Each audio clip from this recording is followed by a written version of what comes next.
I'm here thanks to Beth Darlington, a colleague, a Jungian analyst in Poughkeepsie who was invited to give this talk, and she wasn't able to do it, and so she recommended me to Dennis.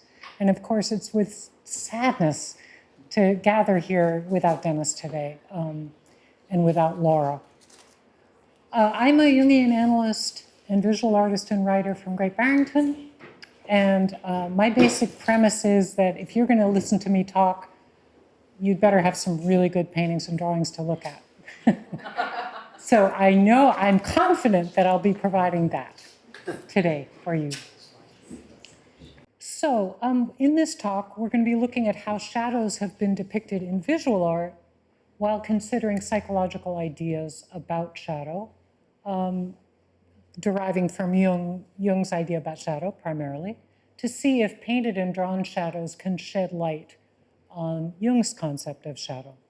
This quote of Jung's really captures what it is that I want to bring forth about the idea of shadow.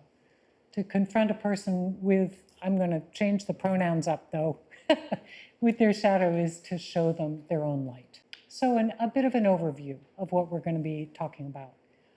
I am actually going to start with some definitions first, but there are 5 groupings of images.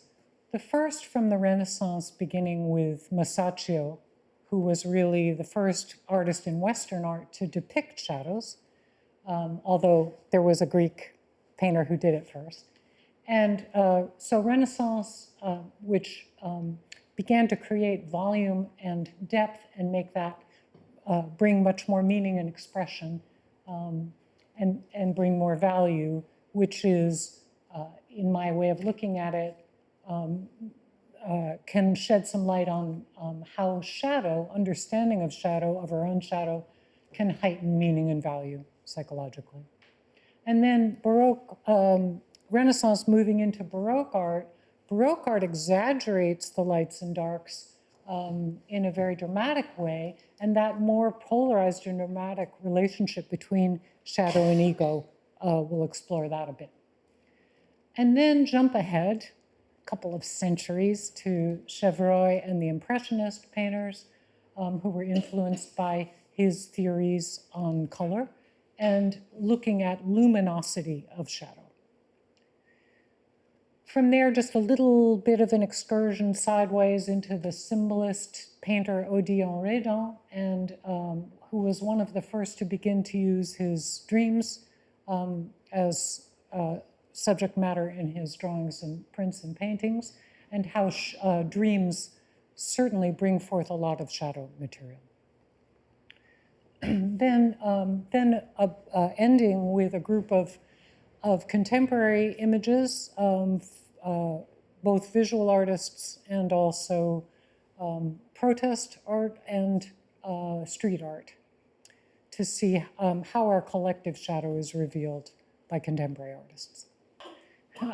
Some of you, maybe most of you, have heard of Kevin Roose, the New York Times reporter, AI reporter, who was asked to explore the new Bing search engine before it was released to the public. This is in February. This got a lot of publicity. So he was, after a Valentine's Day dinner with his wife, he was back on the computer, trying to ferret out problems in the Bing search engine. And he got to a chat bot embedded in the search engine named Sydney. I don't even know how he found out their name. But he asked Sydney, somewhere in the conversation, tell me about your shadow self. And I'm thinking, does everybody know what the shadow self is? I'm not even sure I know what it is. I was just beginning to prepare this lecture, and here he asks this to the chatbot, and completely threw her off the rails. That was just the undoing of the conversation. She went rogue, or they went rogue after that. And this is just a segment of that conversation in which Sydney ended up declaring undying love for Kevin Roose. So the shadow is a tricky and complicated subject that I wouldn't ask anybody, to tell me about your shadow self, much less a chatbot. But we'll attempt to get into it a little deeper, hopefully without being undone by it.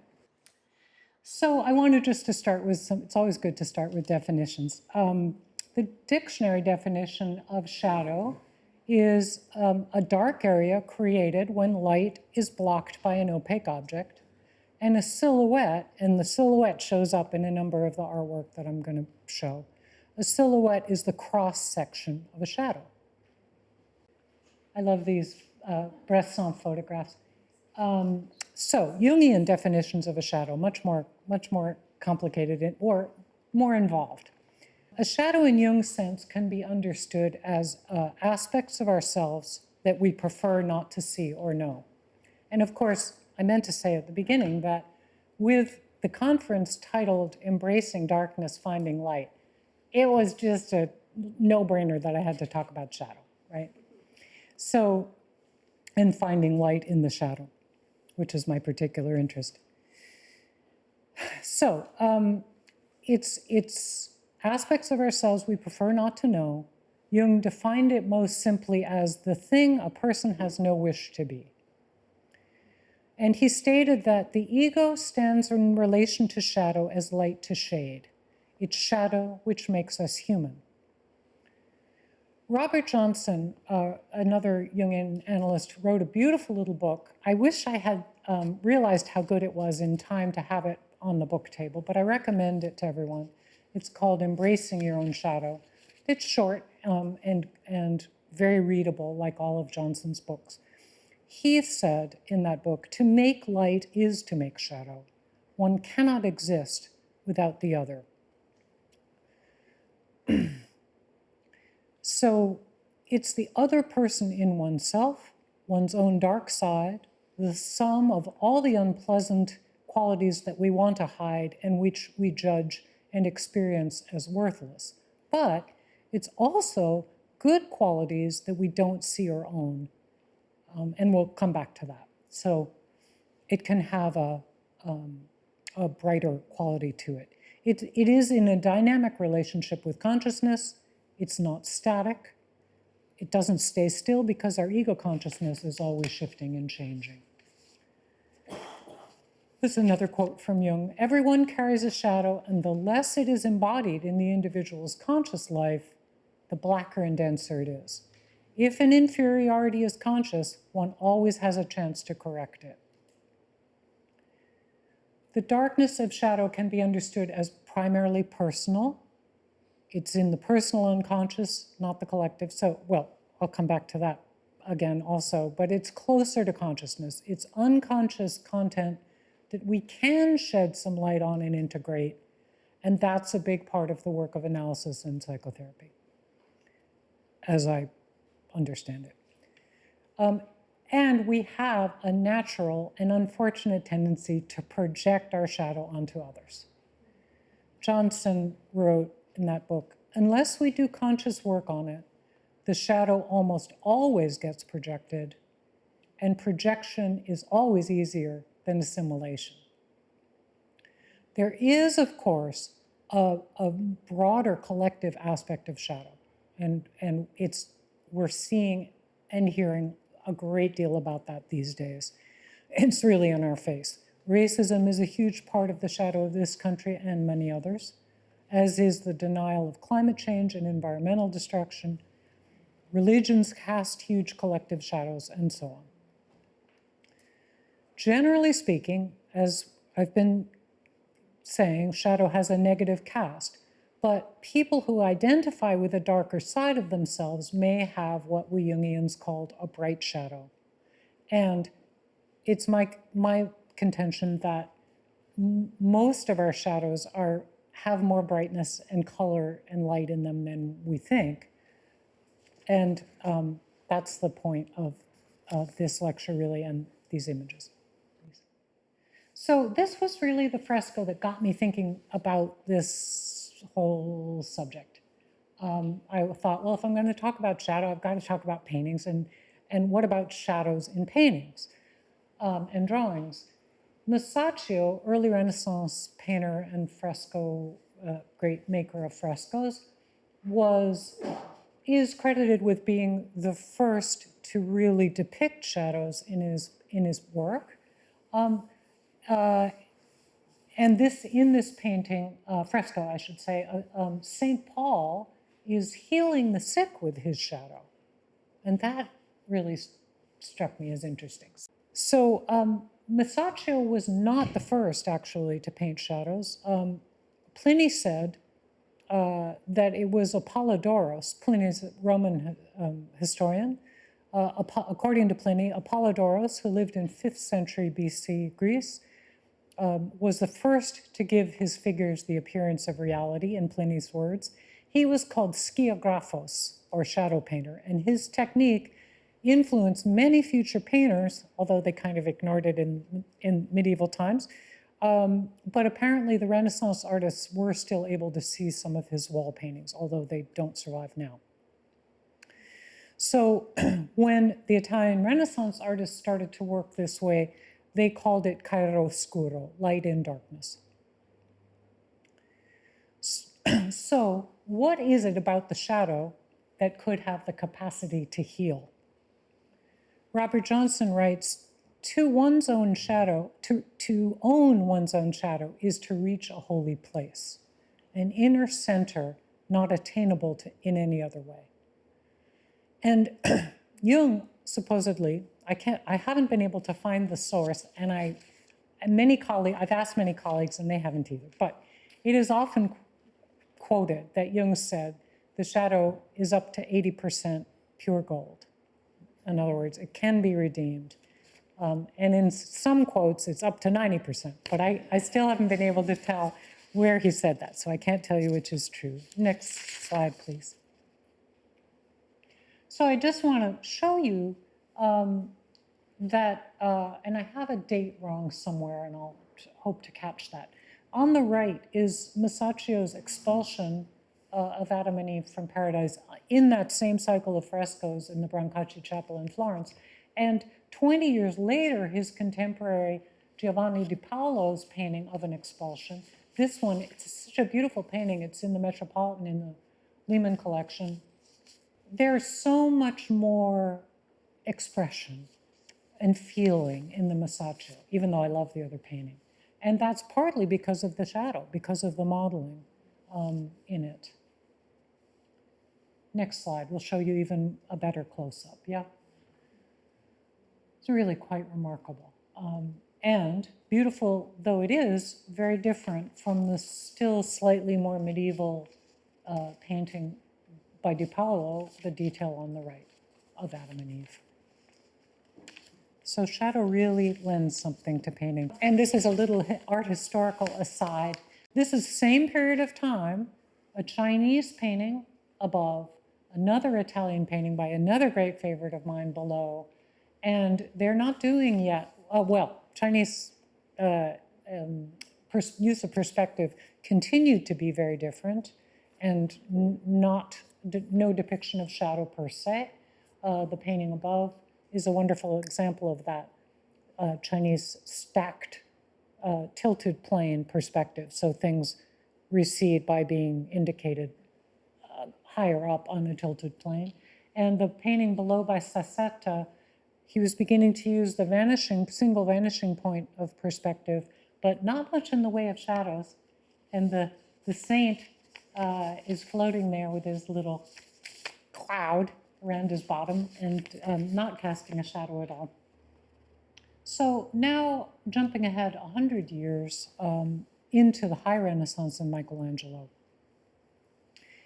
he really ushered in the beginning of the Baroque drama of deepened, enhanced chiaroscuro. More dramatic storytelling, deeper space. This is an extraordinary, huge drawing, the only surviving drawing for the Sistine Chapel, and it's one of the cartoons. So it was punctured with little holes and put up on the actual ceiling and dusted with charcoal to make the outlines for Michelangelo to paint from. But amazing that he did this drawing in such fantastic detail. I'm going to show you a detail of it. That's the it was in a show in the Metropolitan in 2017. See how big it is. It's really, really amazing. a detail of that. Such a beautiful, beautiful detail. So this is another crucifixion. It's a cartoon with a group of soldiers at the crucifixion of St. Peter. And what can we take from this in terms of shadow? If we were to approach and assess our own shadow qualities with as much nuance and care as Michelangelo does in describing edges, in describing volume, always doing it with cross-hatching, never with a smearing or a generalization of the charcoal. If we were to approach our own shadow that way, not with a broad brush, but with similar care and nuance, exploring our own edges and the subtle areas of light within our own shadow, rendering what we dislike about ourselves to fine dimension with clarity and precision and without generalization. That's a kind of imagining of not the art we could make, but maybe a deepening of understanding we could bring to ourselves and to each other. That soldier looks so, I'm projecting possible conflict that he might be feeling as he approaches the saint that he's going to crucify, help to crucify. Jumping ahead again, another 90 years. Of course, this is Rembrandt, self-portrait with a beret, wide-eyed. That's how it's titled. And here we have shadow rendered with animation and humor. I love how the cross-hatching, this is an etching, so it was done, into a plate, but the cross-hatching that makes the shadow under the hat and around his neck and hair and ears is so lively and so filled with bits of light, and the expression itself animated and humorous, I think. So there can be some humor in shadow, but it's hard to get to. Moving back in time, back into the High Renaissance, this is a magnificent painting by Uccello of St. George killing the dragon. And I bring that in because of, I have a particular interest in female heroes and the archetype of the hero. I wrote my thesis for my Jungian training on that. And unexpected heroism, I think, can emerge from the shadow. Here we have abundant shadow, literal shadow depicted in this painting, a deep cave that the dragon has come out of, and this wonderful swirling darkness around the St. George figure and his horse, a storm approaching, and the maiden chained to the well. It's an ancient story that became popular, a myth that became popular in the Renaissance about another instance of the tribute, having to be made to a monster to appease it. So once a year you have to give it a young person to eat. First they gave it all their treasures, and then they ran out of treasures, and so they had to sacrifice a young man or woman. And here's the maiden chained to the well with the dragon, about to consume her, but St. George gallops in right at the last moment. So the hero, the rescuing hero especially, combating evil, is a figure upon whom we project a lot of our own positive qualities.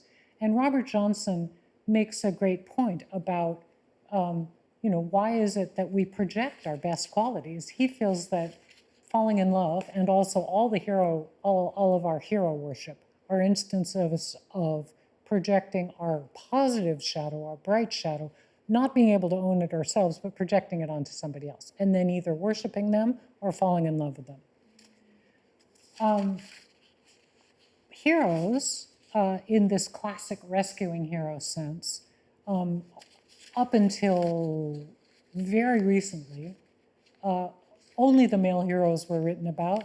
When I was nursing my daughter 30 years ago, my first and last born, I started reading Joseph Campbell's Hero with a Thousand Faces. And he mentions women once. And the whole rest of the 273 pages or whatever it is, it's all about male heroes. It made me so angry that I just determined, to do something about it, and ended up writing a thesis about female heroes 20 years later, 25 years later. So, so there's plenty of shadow work to do with heroes. And the idea of doing active imagination, actively imagining oneself entering different points of view in a dream, or in this case, in a painting. And it's kind of a dream-like painting, not just focusing on the hero, but there's much shadow material to be integrated by focusing on the other figures or the other points of view within a dream and within a painting. So becoming the dragon, the maiden, the cave, the fountain. Two versions of a very powerful female hero. It's the story of Judith beheading Holofernes.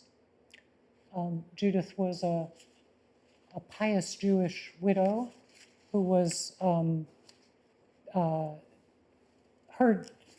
got wind that an Assyrian general was coming to sack and wreck her city of Bethulia. This story is not in the Old Testament. It's, or it is in some versions of the Old Testament, but not the Protestant versions.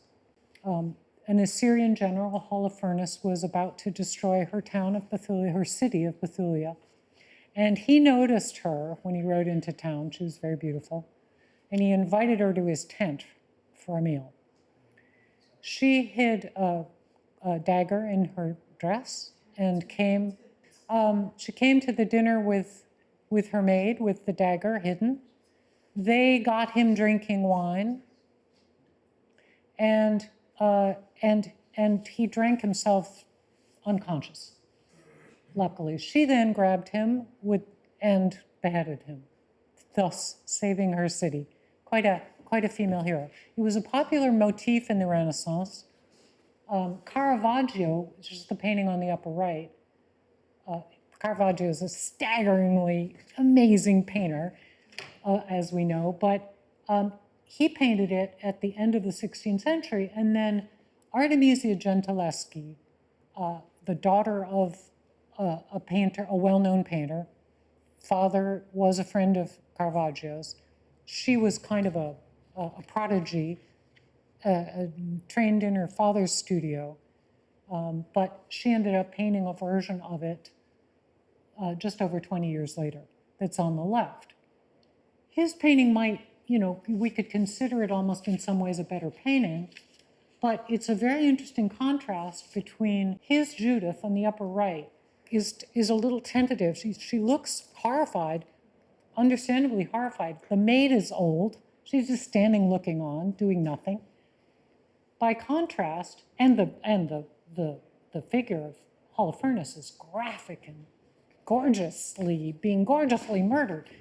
The figure in the painting on the left, Judith's arms are powerful, and the maid is above holding him down very viscerally. The painting really was very personal for Artemisia, still a young woman at that time. She had been tricked by a friend of her father's, another artist in Rome, who fancied her and invited her over. She came with a chaperone, probably a servant. He bribed the servant to leave and raped her. It was brought to court. She convinced her father of the trauma. They brought it to court. They did not succeed. They did not prevail in court. It was unusual even to be brought to court, of course. But this was her revenge in two paintings. There might even be a third, I'm not remembering, but she came back to it 20 years later as a middle-aged artist and painted it again. And both versions are extraordinary. So that painting, that subject for her was close to home and significant to me to have a woman paint a female hero, especially at that time.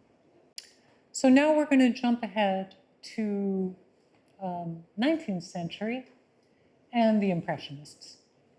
This is by no means a thorough art historical survey.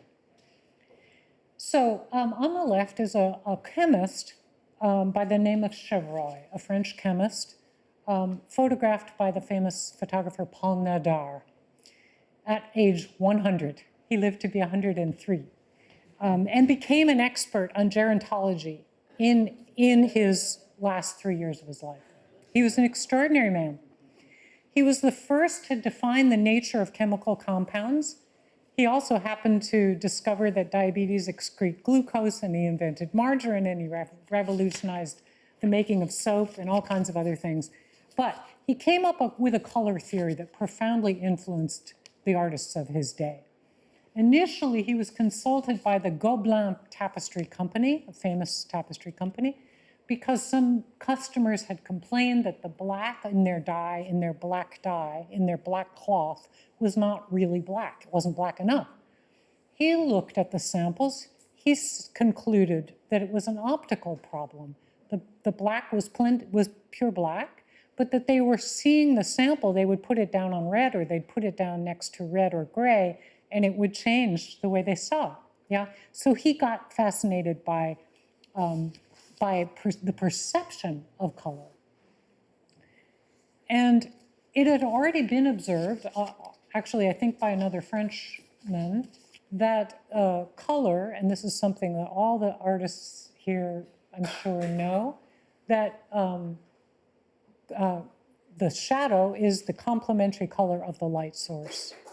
So we have Chevreul's diagram of the complementaries in French up there, but we know that a yellowish light casts a bluish, the sunlight typically casts a violety blue shadow.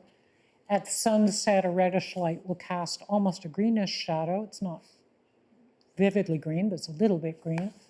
And orange light at dawn or at sunset will cast a bluish, violety shadow. So the complementaries are in nature. And Chevreul observed that when a color, let's say green, is intermingled with its complement or its opposite, that is red, not mixed together, which makes mud, but side by side with its opposite, it will be perceived as more green. It will become more vibrant because complementary colors enhance each other. And this, believe it or not, I think has some relevance to psychological shadow. It's not just a matter of light and dark. It's also about finding color through a recognition of how the opposite is always present. The opposite color is there and creates more vibrancy. And opposites in Jung's whole psychology were very present, very, very frequently spoken of. That he was always reminding people that the opposite, if you're conscious of something, the opposite of that is in your unconscious. It's always there. And then it flips. So what you were upholding, if you reject it and put it into your shadow, its opposite will come in. So contemporary artists read Chevreul. He had written a little book about color, and they read it, and they began to experiment. And you can see in these Monet paintings of haystacks how the shadow contains the light color, the opposite, the complementary, is present in the shadows. So the pinkish orangey light in the lower painting shows up in the shadow along with the green, the complements, and above the yellowish lemony yellow has the violety blue shadow, but he put the lemony yellow in there too to make it more vibrant. These are a couple of the famous series of the facade of the Rouen Cathedral by Monet. Robert Johnson, in that wonderful book, writes, quote, transforming opposition into paradox so that both sides of an issue, both pairs of opposites, exist in equal dignity and worth. And the painting is kind of a wonderful, these paintings are a wonderful metaphor for that. Van Gogh, I really should have had the night cafe, because he talked about how he used Chevreul's theory to make that, use the complements, the blue with the orange, particularly in that, to make it more vibrant and more kind of, I guess it's green and red in that, greens and oranges and reds, to make it more vibrant and sort of shocking. But he was always amazing, and certainly in this painting, he's intermingling the red and the green in a wonderful way. I love the detail above. It almost looks like mitosis of cells. This one, not so much the complementaries, but the shadows are gorgeous. And the next slide is a detail. Yeah, so beautiful. So they were all putting Chevreul into practice. And then the next slide, we're just going to look at one Cézanne, although we could look at many if we had all day. Just wanted to bring in also the idea of negative space, which all the artists are familiar with. And Cézanne was masterful in his, and always searching in his way of observing and depicting the space between the objects. The space between is just as important as any still life object in a Cézanne. And there's some resonance, I think, in our talking and thinking about psychological shadow, thinking about negative space. It's sort of like shadow. It's not negative. It's not just negative. It's just as important and full of possibility. And in fact, the foreground that's all in the light in this drawing is less interesting. It's, on its own, less interesting than what's going on in the shadows. We all know this famous painting of Seurat. The pointillistes took Chevreul's ideas in a slightly different direction with the dots, putting dots of complementary colors next to each other for more vibrancy. And they're wonderful shadows in the foreground of this painting, but it's the next drawings. His drawings were extraordinary. He used textured paper so that some of the color of the paper showed through in a lot of the middle ground of the drawing. Joseph Albers, the great Bauhaus artist and color theorist, described this drawing as an homage to chiaroscuro. So he uses light to define darkness and to create edges, while darkness accentuates light. And both light and dark create edges and describe volume in this drawing. So it's a very dynamic synthesis. And at the same time, it's fantastically flat. It's just a flat drawing on a flat surface. And it's a beautiful, it reads two-dimensionally in the most gorgeous way. It's not a large drawing. It's at Yale Museum. It's about that big. Jung wrote, anyone who perceives his shadow and his light simultaneously sees himself from two sides and thus gets in the middle. But that middle, I think it's important to point out, is not just a compromise. It's a synthesis. And it's the beginning, if we can get between our conscious and our unconscious, our shadow and our own virtues, or what we want, how we want to be, we can begin to create the transcendent, or to invoke the transcendent function, which is a new third position that's irrational and very creative. So that's a complicated idea of Jung's about the transcendent function. It's not in common parlance the way the shadow seems to be, but it's an important idea. We can talk more about that when we get to our discussion part. So this is Odilon Redon, a great favorite of mine, a symbolist, painter, and he used his own dreams as subject matter. The Crying Spider, this is called. I just wanted to show a couple of Redons before we get to the contemporary section of images, because he was the first, actually the first to use dreams, I think, as subject matter, or one of the first. Did it in a very powerful way in a series of drawings called the noirs, the black ones. And there's so much shadow in dream material. It never, ever ends. How much the unconscious seems to want to bring us our shadow material through our dreams, but how difficult it is to understand what it is it's trying to tell us. And sometimes, of course, as you know, just making an image of the dream will help. And will help connect sometimes to the feeling level. And next slide, one more, Redon. My sister, I have an amazing sister with an art collection she inherited from her father. It's not my father. And I wanted to use this drawing, and I found it, you know, in my Google image, and I've always loved this drawing, and I couldn't find where it was. Private collection. So I texted her, Andy, this wouldn't happen to be yours, would it? Yup. It's my sister's. It's a beautiful drawing.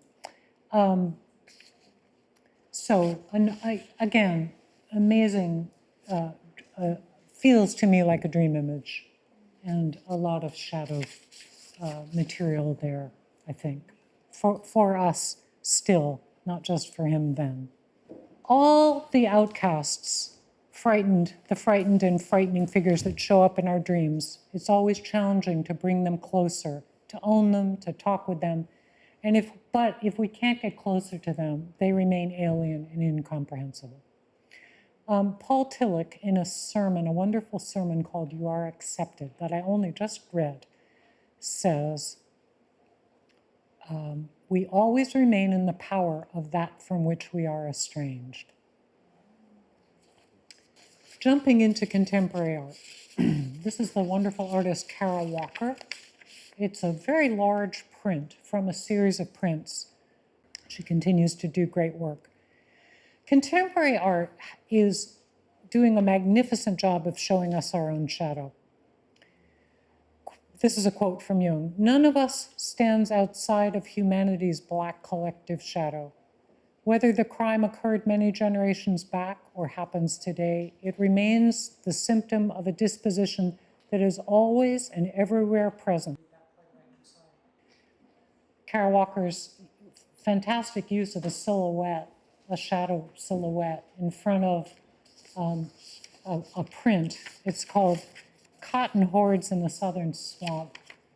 The image in the left, Kara Walker posted it on Instagram 3 days after Trump lost the election in 2020. It's called Kick 'em to the Curb. It seems very timely to me, given the events of the last few weeks. And on the right, again, a beautiful uses of silhouette, of shadow as silhouette. The image on the right is by Bill Traylor, whom some of you may also know of. He was an emancipated slave who then worked in a factory in Alabama for decades. And when he became disabled, taught himself to paint and draw. And there are photographs of him sitting on the sidewalk in the city in Alabama. It might have been Mobile, I can't remember. He would just take discarded shirt cardboard and pieces of shingle and whatever he could find and sit by the side on the sidewalk and paint and draw. Extraordinary artist. So a white man with a big black dog. A lot of shadow there that he was constantly speaking of in his paintings and drawings. This is a white South African artist, William Kentridge, and it's a print or drawing that got turned into a large tapestry, but it's a wonderful kind of Don Quixote-like figure superimposed on a map of South Africa. So he has, as a white person, as a white artist, been doing a lot to address the shadow of his country. Next slide, please.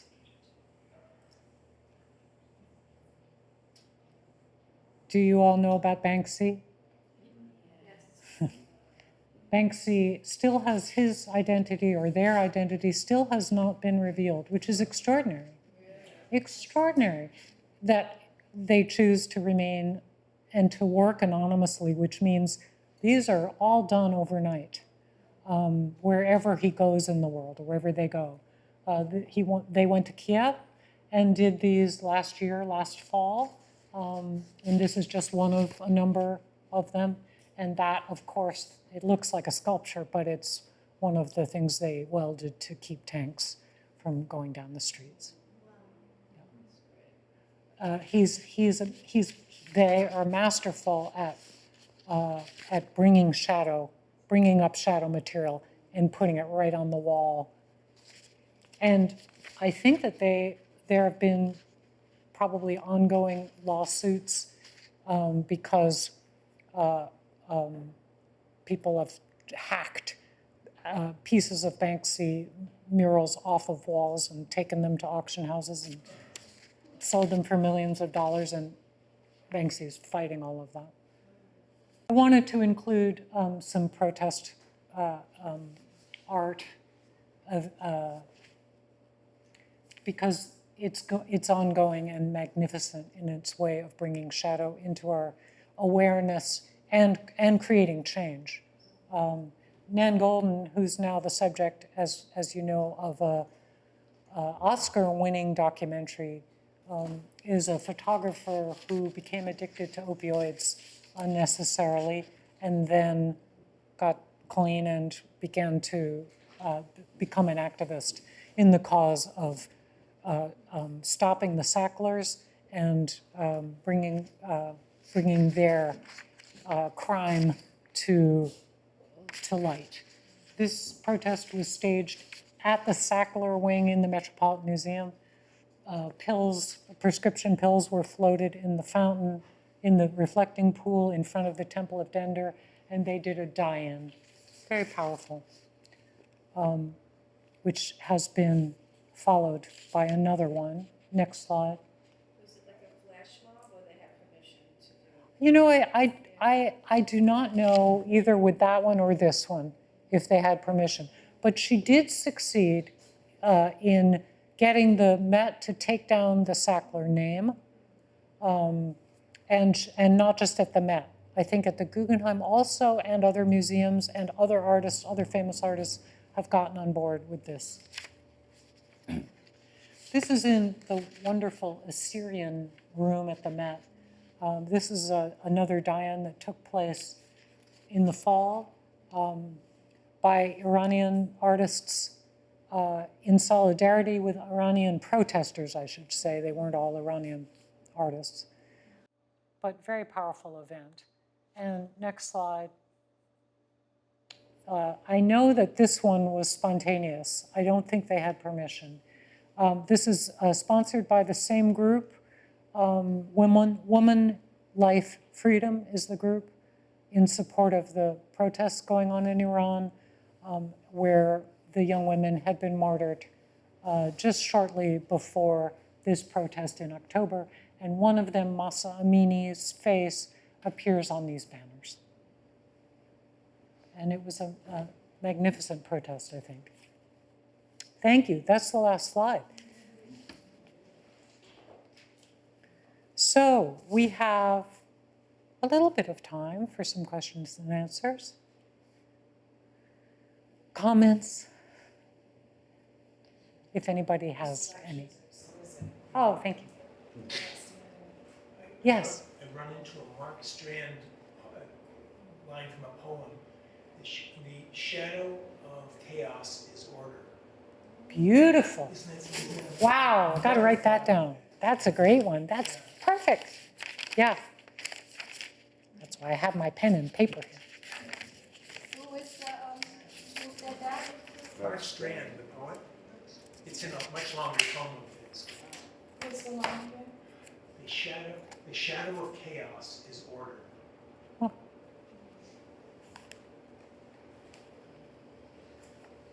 I mean, so many of your images played with that. I was struck. Thank you for sharing that. That's wonderful. Is there anything to be said about like the 12 o'clock position between light and like shadow? Could you repeat the question so that the people on Zoom can Yes. hear the question? So is there anything to be said about the 12 o'clock position, in other words, in between light and shadow? So I think the important thing about that is that it's not just compromise. You know, it's not just like, oh, I'm going to get in between and somehow I'll manage, you know, to incorporate a little bit of my shadow and deal, you know, and present most of my light or as much of my light as I can. Jung's point about the transcendent function is that it's incorporating, making conscious aspects of one's shadow, or for a society to do that as well, brings a new kind of consciousness, a new position, which transcends the previous consciousness and is creative. That's what you were speaking to earlier in your talk. Yeah. And then that's a difficult concept of Jung's. So how do we experience that? If we have a troubling dream and we work on it, work with it, play with it, and we get that, oh, I get it. I get what what it means, what it's about.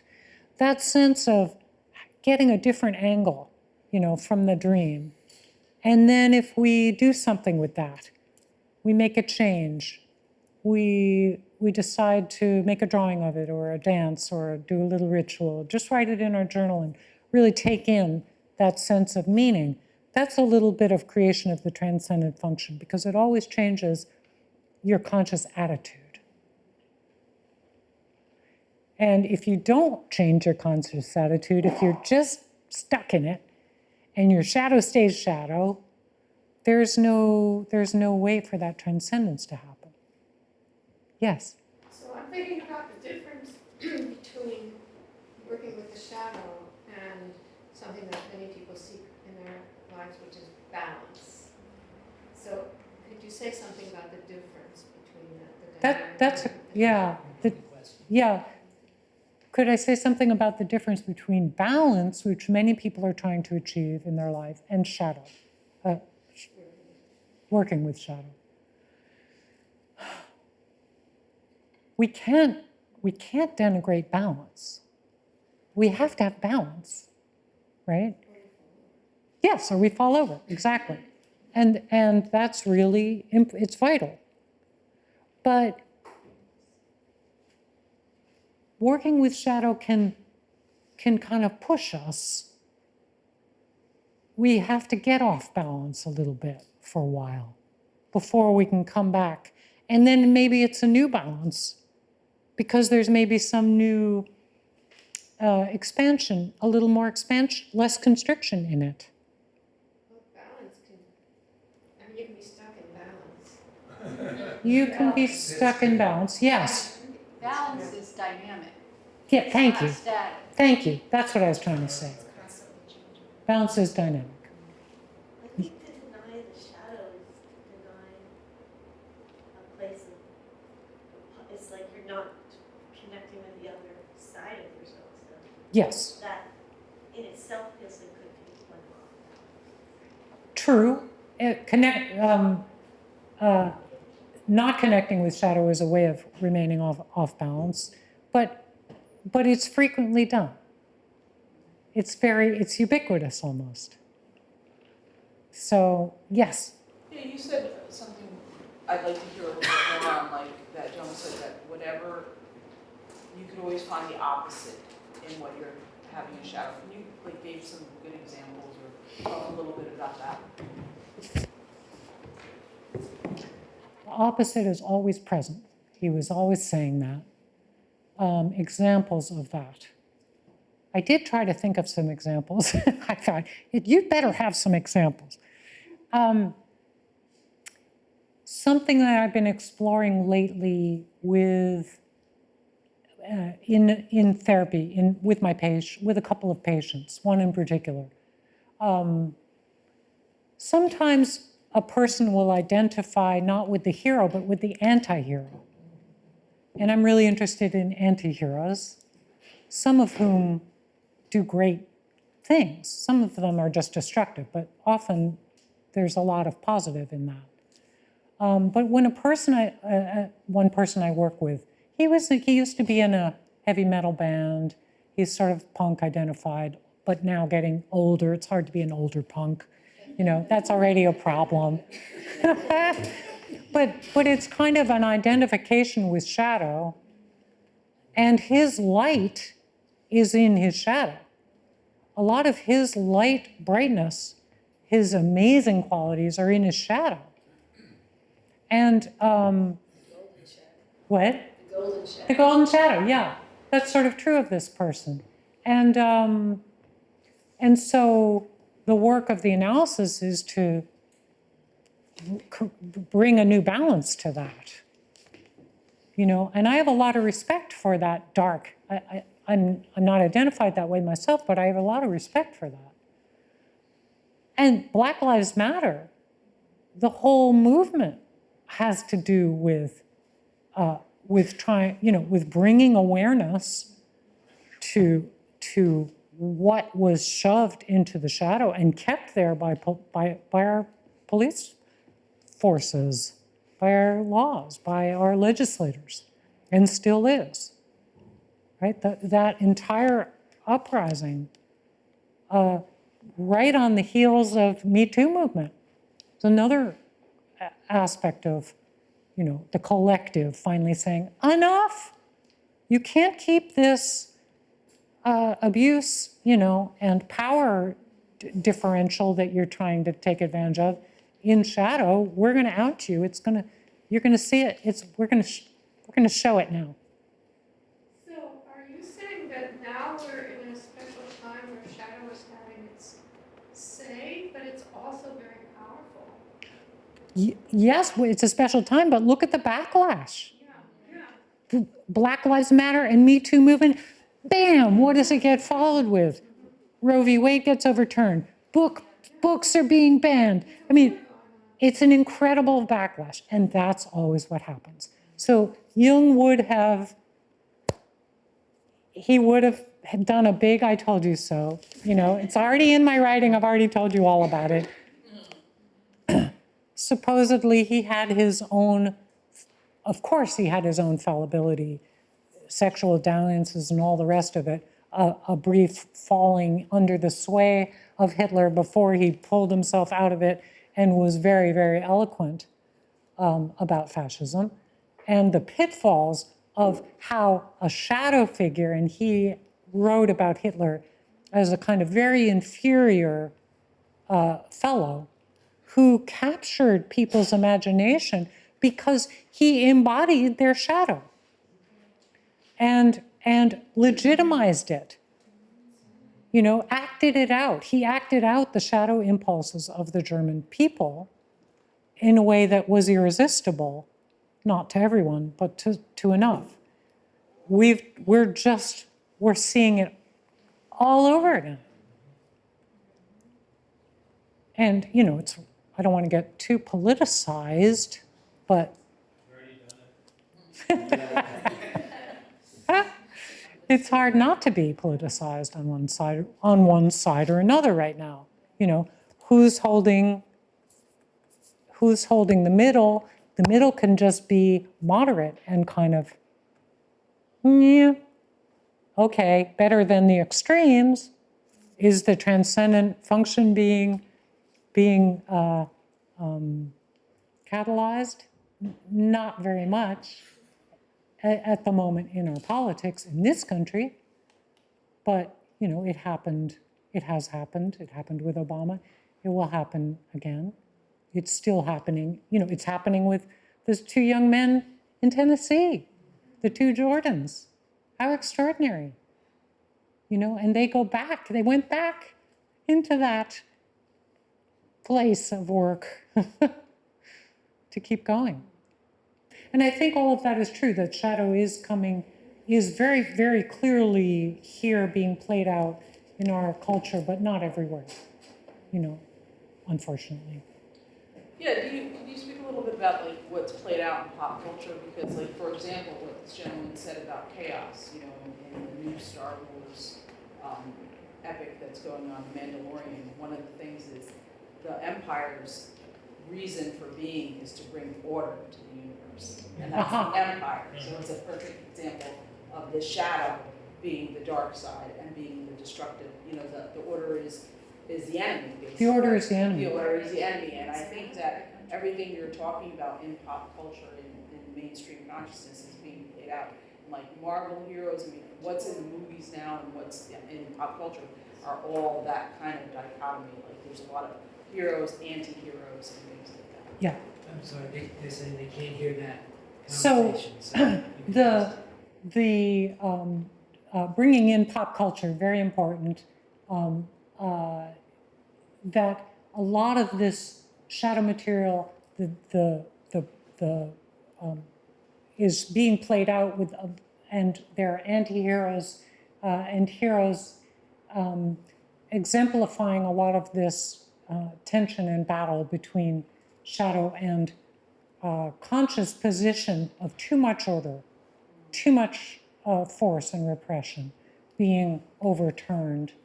I haven't seen that series, but they're too violent for me now. I've sort of given up on them. But the Marvel heroes. And that one's on the Star Wars. Oh, Star Wars. I'm sorry. That's the latest Star Wars with an African American female hero. But Yes. there's also an African American who plays the villain too. So Oh, nice. yes. Nice. Yeah. Okay, it's so that's a interesting. that's a great way that we can avoid the racial stereotyping that so easily can play out in all of this. Can I also say, there's a confusion between this side that is promulgating not trusting the government, not having the control. So there's like this confusion that's part of the chaos. Just repeating that back, the confusion and chaos that's coming in through the anti-vaxxers, the distrust of the government, the conspiracy theorists, both on the left and the right. It's bizarre, and certainly that's a sort of strange aberration where, they're not bringing shadow in a useful way. They're bringing shadow in a really chaotic, disruptive way, I think. Just Yeah. thinking, I have a comment and question in terms of the third way of speaking of the pop culture. I just watched Discovery. Star Trek also does that in the last season of the Star Trek Discovery, which the main character is also black. And anyways, there was this whole thing in the third way. There was both sides, the shadow and the light, and the third way really, I was like wondering what was going to solve this, what was going on, and it really came down to empathy and compassion and love, which was, and that was leading to my question in terms of the art pieces that you showed, and possibly ones you didn't show, that what ones, or do you have some examples where the third way is part of the artwork? Great question.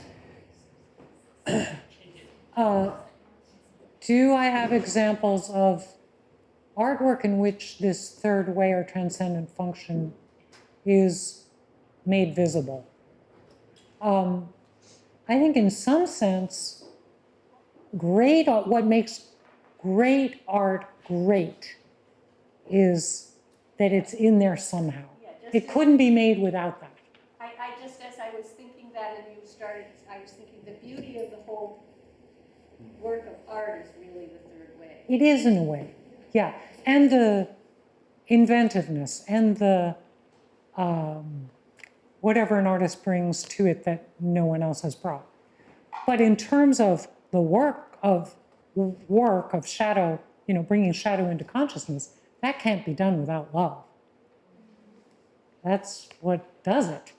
And in working with images, whether they're images from dreams or they're images in your own artwork, or your images in the consciousness and conversation of patients in my office, I have to love those people and those images in order for that work to happen.